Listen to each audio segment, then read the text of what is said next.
I stared at myself in the mirror, smoothing the sides of my hair with both palms like I used to when I was a younger woman. 60. Lord have mercy. I looked down at my hands, creased, worn, but still steady. These hands had held jobs, babies, bills, and grief. And today, they'd hold a glass of cheap wine to toast the people I gave everything to. The house was filled with the hum of conversation, laughter floating in from the living room. The kids were already playing, their high-pitched shrieks, echoing off the walls I painted with my own two hands last summer. Monique's voice cut through the noise, loud, polished, in control. Caleb followed behind her. I could hear the rhythm of their footsteps, the click of her heels first, then the soft drag of his sneakers. I told myself what I'd always told myself. Just be grateful. My own birthday, my own home, my own blood under one roof. But still, something in the air didn't sit right. That old soul record playing in the background, Al Green crooning about love and heartbreak, felt more honest than anything I was about to hear tonight. When I stepped into the dining room, they were all waiting. My niece Denise had set the table. The napkins folded into little triangles. Looked fancy. Monique stood at the head of the table handing out place cards. Place cards in my house. "Happy birthday, Miss Harris," she said, smiling like she'd rehearsed it. I hated when she called me that. She was my daughter-in-law, not a guest at a gala. Caleb smiled too, but it didn't touch his eyes. He wouldn't meet mine, not for long anyway. Dinner started with too much noise, talking over one another, laughing too hard, as if everyone was trying to fill the space with something other than truth. Monique kept correcting folks, what spoon to use, when to pass dishes.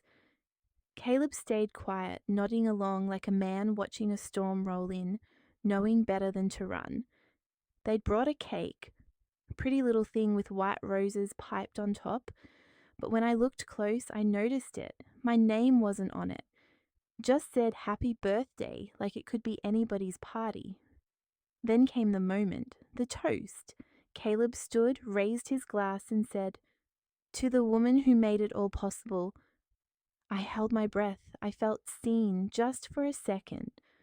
But then Monique cut in, laughing, "Well, we do take good care of her for the money." Silence, the kind that burns. Some folks chuckled, unsure what to do. Caleb laughed too, nervous, shallow. He didn't say a word to walk it back. I didn't flinch, didn't drop my glass. I just stared right at her, dead in the eye. My smile didn't move, but my heart split wide open. After 60 years of showing up, cooking, cleaning, praying, giving, I'd become a bill to them, an expense, a joke.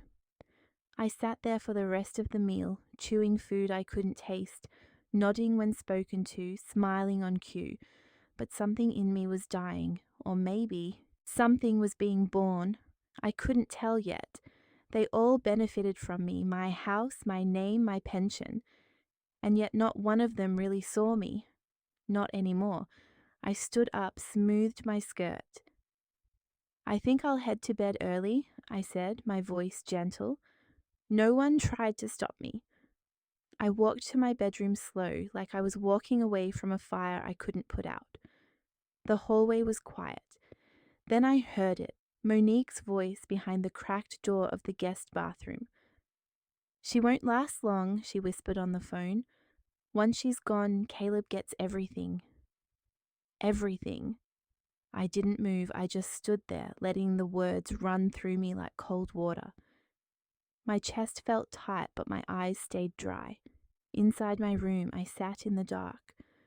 The clock ticked loud. Every second reminded me I'd wasted decades believing love looked like tolerance. They were waiting for me to die. And I'd been cooking their meals, folding their clothes, smiling at their kids like a fool. I let one tear fall, just one, then wiped it away. "They think I'm weak," I said out loud. "Let's see how weak I am." I changed into my nightgown, brushed my hair back, and sat on the edge of my bed. The room felt different now, like it didn't belong to me anymore, or maybe like it finally did. Then my phone buzzed. Voicemail. I picked it up, pressed play. "Mrs. Harris," the voice said, old and familiar. "This is Frank Tiller from your late husband's estate. We need to discuss your inheritance matter as soon as possible. It's urgent." I blinked, and for the first time that night I smiled. The morning light crept through the blinds like it always did, soft and golden, but something in the air felt off. Too still, the kind of quiet that ain't peaceful. It's hiding something. I slipped my feet into my old house slippers and sat at the edge of the bed for a moment, just listening. Out in the kitchen, I could hear the clang of dishes, Monique's voice laughing too loud, too fast. Caleb joined in with her, saying something about eggs and toast like it was any other day. Nobody brought up the birthday dinner. Nobody said a word about what she'd said. That silence wasn't forgetfulness, it was strategy. Sometimes silence can scream louder than words ever could. That's what I told myself as I walked into the hallway. Monique turned and smiled when she saw me. "Morning, Miss Harris. I've got breakfast handled. You sit down and rest." That fake sweet tone was like syrup poured over poison. She wasn't being kind, she was claiming the space, making sure I knew who ran my kitchen now. I nodded and said nothing. Later that day, after they'd all left to run errands or whatever excuse they cooked up to get out of the house, I started tidying like I always did. Habit more than anything. But when I opened the drawer by the phone table, where I always kept my checkbook, it was empty. I froze. That checkbook never left that spot. Trying to keep calm, I walked to the computer in the den. It was still on.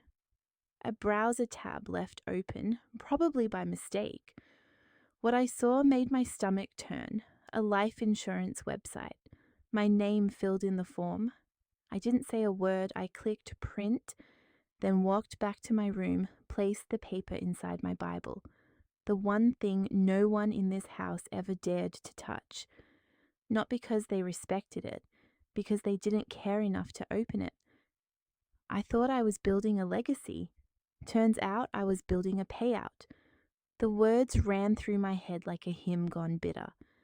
Later that evening, I found Caleb on the back porch. He was scrolling on his phone, legs crossed, pretending to be relaxed. I sat next to him, slow and quiet. "You okay, baby?" I asked, voice soft. He looked up, blinked. "Yeah, Ma. Why wouldn't I be?" "You sure?" I pressed gently. He nodded too fast. "Everything's fine," but his eyes told the truth. They danced around mine, never staying long. He couldn't lie to my face, not well. I stared out at the yard. "You remember when I used to walk you to school? You'd cry if I didn't let you carry your own backpack." He chuckled, rubbing the back of his neck.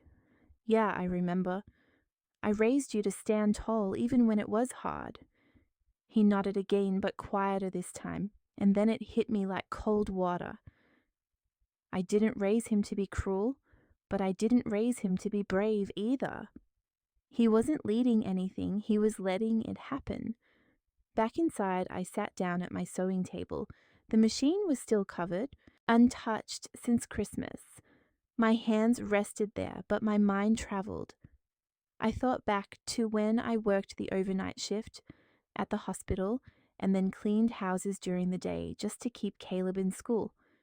I remembered skipping meals so I could save enough for his graduation suit. He wore it with pride, said he'd make me proud. I believed him. Was love ever enough to protect someone from being changed? A quote floated through my mind like smoke. When someone shows you who they are, believe them the first time. Maya Angelou knew what she was talking about. Monique passed by the door.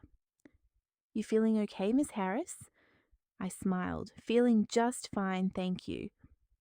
That night, after they'd gone to bed, I turned on the hallway light just enough to see. I crept to the office, grabbed a small notebook, opened a new email account, and began forwarding every document, Every email I could find about my finances, the insurance.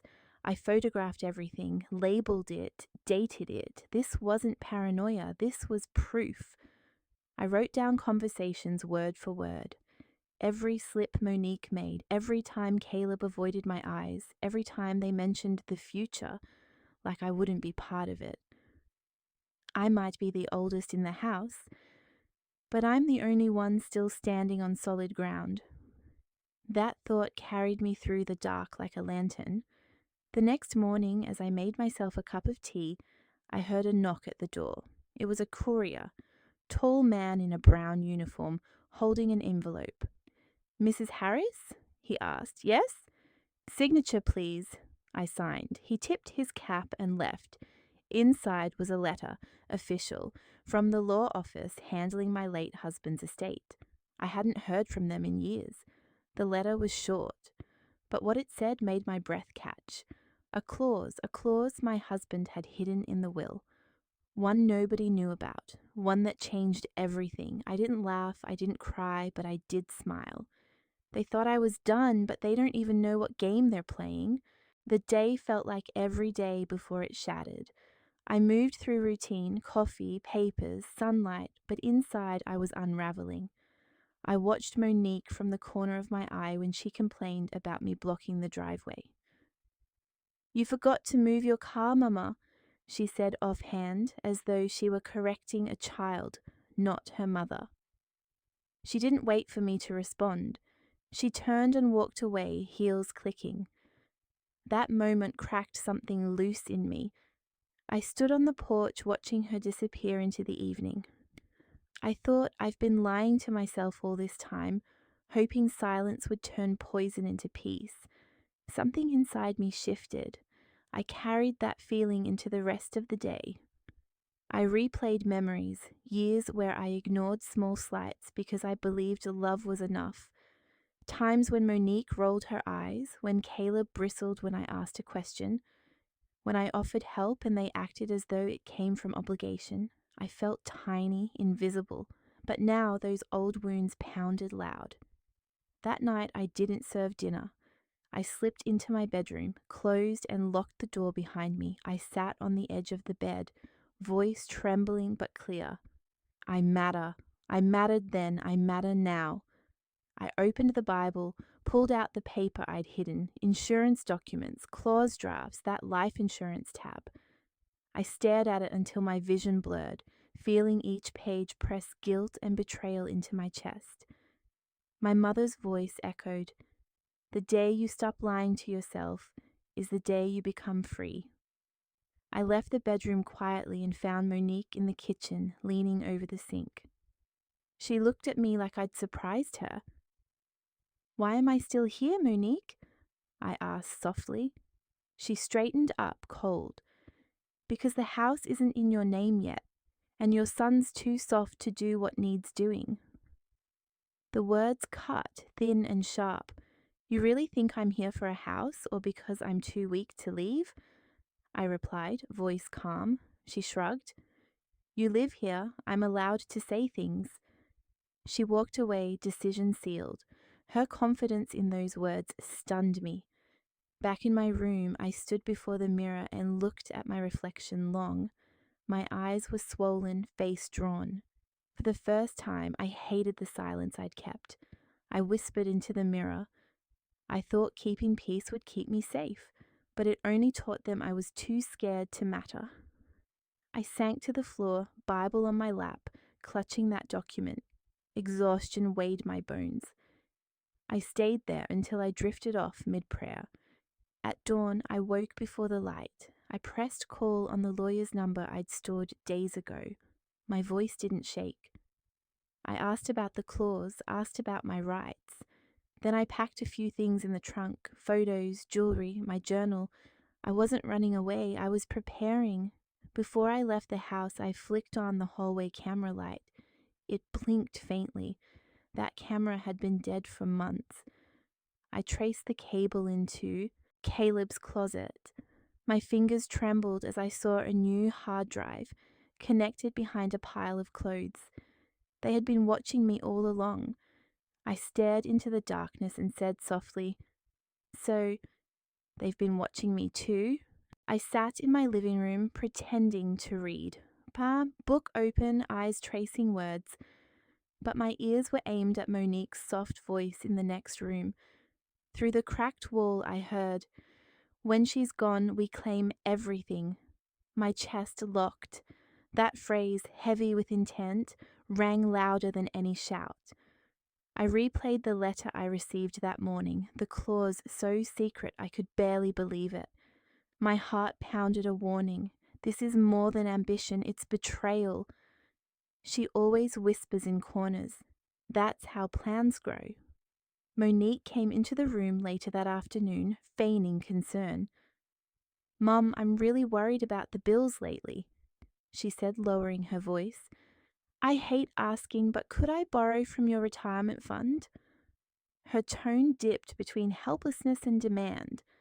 I felt the trap tighten. "Why now, Monique? We've always had an agreement," I replied slowly. I let the quiet settle. She shifted uncomfortably. Her eyes flicked to the couch, to the rug. I pressed. "Is this a loan or a takeover?" She paused, lips thinning. I drank in the hesitation as though it were confession. I left then and drove to the lawyer's office. The streets of Atlanta blurred past. Trees, sidewalks, signs, all silent witnesses. He met me in his study and handed me a sealed envelope. Inside was an addendum, a clause nobody else knew. It named me sole beneficiary until I died, provided I met conditions they must have known about. Shock struck me. They'd been playing a long game. The clause explained everything: sudden generosity, soft jokes, controlling smiles. This document was their real move. I felt vindicated and furious at once. They assumed power over me, but I had weapons too. Truth, memory, and now evidence. Driving home, my mind raced. If I threatened them too soon, I'd lose everything: my dignity, my sanity. I reviewed my notes, the secret photos, every weak moment they thought they'd exploited. And I remembered something Maya Angelou said: "Do the best you can until you know better. Then when you know better, do better." I made my decision right there in the car. I wouldn't rush. I'd strike only when the timing was perfect. I would not let rage fumble the work I've done. I would wait until I was ready. That dinner was heavy with tension. I said nothing at first. Then I leaned forward. "I hope you trust I love you all, but I have some documents I need to protect what's mine." My voice was quiet but firm. Monique's face flickered. She scoffed. Caleb looked confused. "What clause? What are you talking about?" he asked. I looked at both of them. "You'll know soon," I said. My voice held steel. Later, when I retreated to my room, I realized the envelope from the lawyer, my only proof, had vanished from the drawer. Someone had removed it while I wasn't looking. My heart thudded. They were ahead of me. They don't wait. They move first. I spotted the flyer for the church dinner early in the day and thought maybe tonight I'd feel something like peace again. I dressed in a modest dress, the shade of deep maroon, and headed to the hall in West End. The community turned out, old friends, neighbours who knew my name before all this. Some nodded, some whispered, "Ma Harris, good to see you." In that room for a minute, I felt seen, not as an expense or a subject of gossip, but as someone still present. I caught myself thinking, sometimes the people who aren't your blood remind you what family feels like. Monique and Caleb never called me today. I told myself that was mercy. At least, the evening sunlight spilled gold across the hall windows. The smell of fried chicken and sweet potato pie filled the air. I smiled, shook hands, made small pleasantries. I greeted Mrs. Jefferson, whose daughter I'd helped tutor years ago. I told her, "You look well." She said, "You too, Mama Harris." That felt real. Then, as I was heading towards the door to leave, a neighbour tapped me on the shoulder and said, "Did you see this?" Her phone screen glowed with a social media post. My breath caught. In the video, Monique stood in our kitchen laughing softly. Look at her, old woman trying to manage that house. She can't even keep up. We do all the heavy lifting, don't we? The camera cut to comments, laughing emojis, snarky remarks, tags from people I once respected. I stood paralyzed. I heard someone behind me say, "She used my kindness as content." The words slipped out before I caught them. My face felt hot, cheeks tight, the whole blurred. I muttered something about needing to leave, turned and walked out into dusk. Driving back, the streets were quiet, street lamps and shadows. My grip on the steering wheel tightened so much I felt my knuckles whiten. Monique's voice, her laughter in that video repeated in my mind. Everything she said echoed 1,000 other small insults I'd combed under the rug. Every ignored glance, every rolled eye, every "you're being dramatic" moment, they all surfaced. My heart hammered, but I drove steady. My husband once told me, "You don't let anyone write your story while you're still breathing." Tonight I felt I was reclaiming that right. I pulled into the driveway and walked in. The house was still. Monique sat on the couch, phone in hand. Caleb hovered nearby. I didn't shout, I didn't break. I walked close, calm but strong. "That post stays up one more hour and I'll make you regret it in a way you'll never forget." The room went cold. Monique scoffed, tossed her phone aside. "It was just a joke," she said. Her voice drained. Caleb barely moved, his eyes flickered with guilt. I came forward and slapped the phone off the table. It hit the floor hard and cracked. Silence slammed the walls. I stood, breathing slow. They both froze. "You don't get to mock the hands that built the roof." "Over your head," I said. "No threat, no begging, just truth." Monique opened her mouth to speak, but I spoke first. "You want my money? Earn it. You want my respect? Remember who gave you this name." Her face went tight. Caleb looked away. I didn't wait for apology or defense. Later, when the house was dark, I smelled smoke. I ran outside. My trash bin was ablaze. Letters, photographs, old notes all burning. On top, charred but legible. "If you won't leave, we'll make you." I inhaled the bitter smell. My lips hardly moved as I whispered, "You lit the wrong fire tonight." I felt their eyes all day, glances in the living room, murmurs in hallways, shadows lingering just beyond view. It's subtle, but I notice. I pretend everything is normal. I cook, I set the plates, I smile politely. Inside, though, my mind races. They think I won't notice. They think I'm too tired. I refuse to give them that. Later, Monique comes to me in the dining room, voice low. "Mum, sincerely, we need access to your retirement. The project costs are mounting." Caleb stands behind her, quiet, nodding. They frame it as help, as necessity. I meet her calm. "I'll consider helping if I understand exactly what I'm funding." Her lips thin, she snaps, "You already know everything." Then she leans in, voice soft but sharp. "You don't mind watching Jarrell for months without pay, do you? You're already free now. This ensures your legacy helps." Her meaning burns me. I realize what they've done. Masked demand as duty. They profit from my care. Twist surfaces. The role I played as caretaker all these years. They used it as leverage. Love twisted into contract. I retreat to my room, clutching the addendum clause. I match it to what she said, what they've taken. I remember hospital nights. Staying awake with Caleb, his small body burning with fever.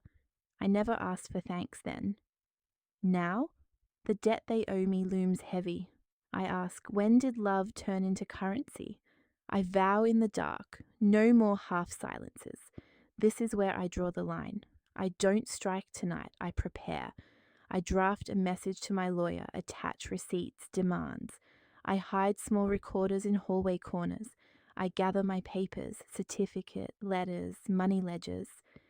At dinner, I let them talk. I eat quietly. choosing where to sit, how to move. Every step is intentional. They don't see it yet. Late, I go to my room. I approach the drawer where I hid that envelope. The one with the claws. It's open. My breath stops.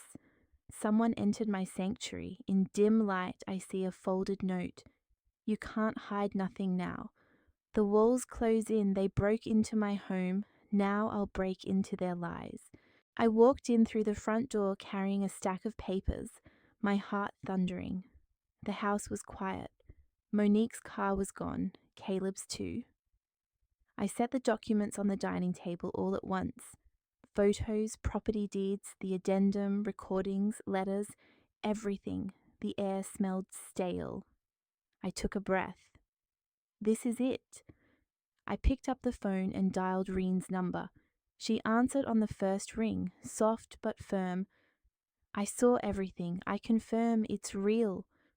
Her voice carried weight. The evidence wasn't just mine anymore. It belonged to the truth. The hidden clause, those diaries, the property transfers, they all lined up. All the lies I'd been told were unraveling in my hands. My phone rang, a bank number I didn't recognize. I answered, steady. The voice said, "Freeze all accounts unless you sign over assets." A disguised ultimatum. It was fraud, identity theft. They expected me to snap. Instead, I hit record. "You'll take this to court," I said. "But I'm exposing this too." By then, Caleb and Monique walked in. They saw the evidence, their faces shifting.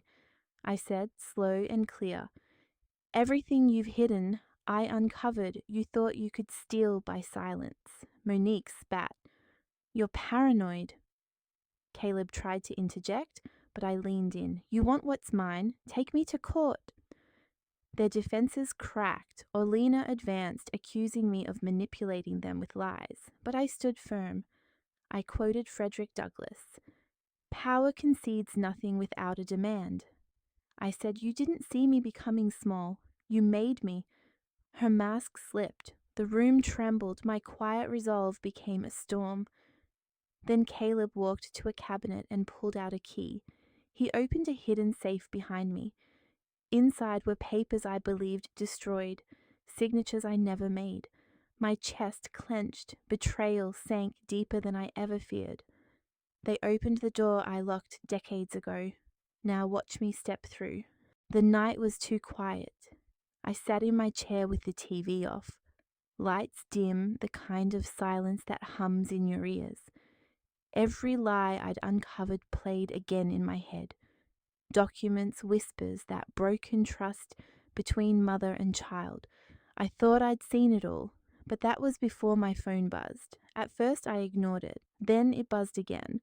Harder this time. I reached for it, eyes tired, fingers stiff. The screen lit up with a notification. Someone had tagged me in a post. My stomach tightened before I even opened it. The caption read, "Family drama, listen close." There was a 2-minute audio clip, my name in the title, my voice inside it. I pressed play and the room seemed to shrink. It was me, my own voice, taken from a private moment, twisted to sound like confession, like I'd been hiding something cruel. In the background, I heard Monique laughing, feeding lines about money, property, and when she's gone. I sat still, breath uneven, heart hammering. The sound of my own words, cut, spliced, felt like a knife. For a second, I thought maybe someone was warning me, giving me proof. But no, this was punishment. Someone wanted the world to hear my name as a scandal, not a woman. Then came another buzz. Monique had posted again, this time her own statement. It said, "She's never been part of this family, just a name in our past." My chest went cold. The room tilted. Caleb had liked the post but didn't comment. That silence spoke louder than anything he could have written. Within minutes, the community started whispering online. I knew something wasn't right. She always acted too proper. They're doing what they have to. Folks I'd prayed with, fed, cared for, turning into spectators. watching me unravel like entertainment. I turned off the phone, sat back, and looked around the room that once held laughter. Every corner of that house carried a piece of me, and I could feel it now, like the walls themselves were holding their breath, waiting for my next move. By morning, I had one. I called Pastor Lewis. My voice was steady, though I hadn't slept a minute. "Pastor, I need the church hall tonight," I said. He hesitated. "For what, sister?" "For the truth," I said, and hung up. By 6 that evening, word had spread. People trickled into the church, some curious, some suspicious, others just wanting to see a storm up close. I stood at the front wearing a plain navy dress and my mother's brooch. No makeup, no mask, just truth. When the room fell quiet, I started. For those who've heard my name dragged through screens and whispers, I won't beg you to believe me, I'll show you instead. I laid out my papers on the table.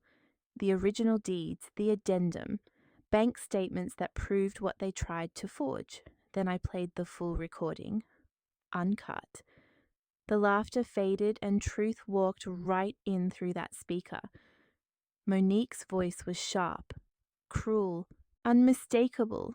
The murmurs began. Someone in the crowd whispered, "Lord, have mercy." Monique stood near the back, arms crossed, face still but eyes darting. Caleb beside her looked small, like a boy caught in a fire. He didn't start but kept feeding anyway. I looked straight at them. "You tried to erase me," I said softly, "but you forgot I raised the hands that built your world." Monique started to argue, but the people shushed her. Even Pastor Lewis stayed silent. The sound of her voice fell flat against the truth already spoken. Then I turned to the crowd again. "I don't stand here for pity. I stand here because silence is how evil breathes, and I've done enough breathing for all of us." Applause began, slow, unsure, but it grew. Soft claps turning into something real. I didn't smile, not yet, because peace was still miles away. After the meeting, people came up to touch my arm, whispering support.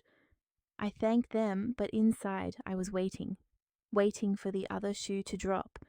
And it did. When I got home that night, another notification blinked on my phone, a message from Monique. The title read, "Our last move." A video file attached, uploading in real time. Across the room, through the window reflection, I saw headlights. Her car. She was watching. I stared at that message until the screen dimmed. The upload bar inched forward. I whispered to myself, "You think I'm scared of storms? I've lived inside one my whole life." And I sat down, ready for whatever came next. It's strange how quiet can feel full. A week after everything came out, the noise faded, the news, the whispers, the pity. I woke early that morning, the house cool and still. The light crept slow across the walls. I made my tea the same way I always did, but even the sound of the kettle felt different now.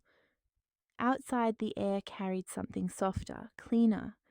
I sat by the window, the one that used to make me feel trapped. The sun rose slow over the neighborhood. Mr. and Mrs. Riley walked their dog across the street and waved. 2 kids on bikes shouted, "Morning, Miss Madeline," like nothing had ever happened. I raised my cup, nodding back. For years they saw me as that poor woman who'd lost control of her own family. Now they saw something else. They used to call me pitiful, I whispered to myself. Now they call me resilient. Peace had come back, but not silence. There was life humming under everything, and for once, it didn't feel like I was holding my breath waiting for the next betrayal. By noon, there was a knock on my door. I opened it to find Caleb standing there, alone.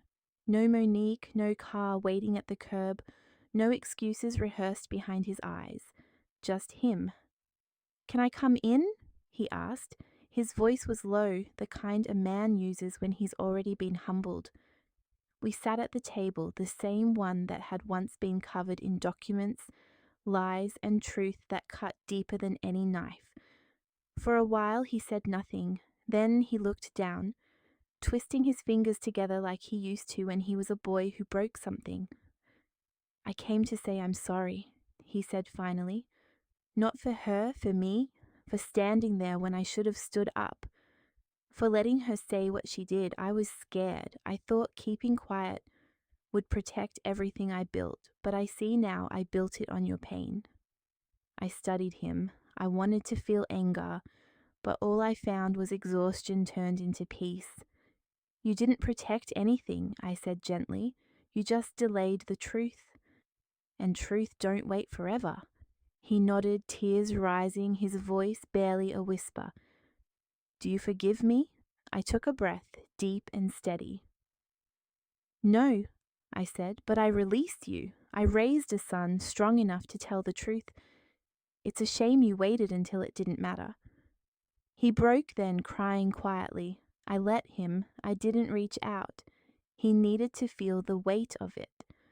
When he finally stood to leave, he hugged me, hesitant, trembling. I didn't pull away, but I didn't hold him either.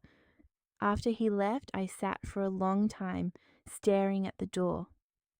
That moment didn't fix anything, but it untied something that had been choking me for years.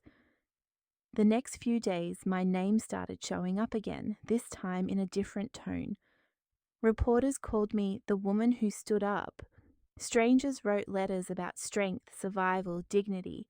One even called to invite me to speak at a women's resilience conference. I laughed when I heard that. "I didn't fight to be an example," I told her. "I fought to live free." And that was enough. At church the following Sunday, people looked at me the way they used to look at the pastor, steady, respectful.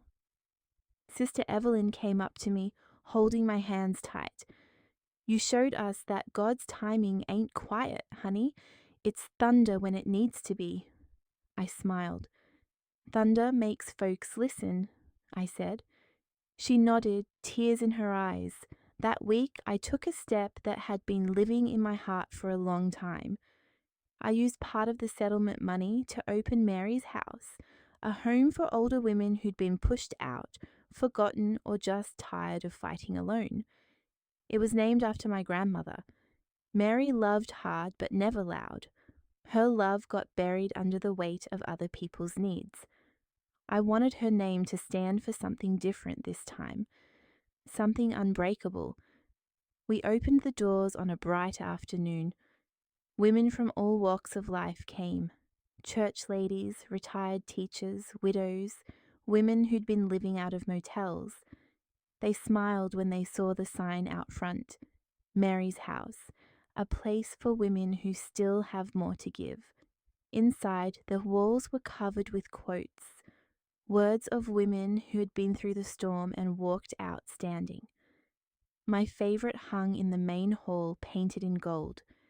We are the ancestors they prayed for. Every day since, the house has been full of life.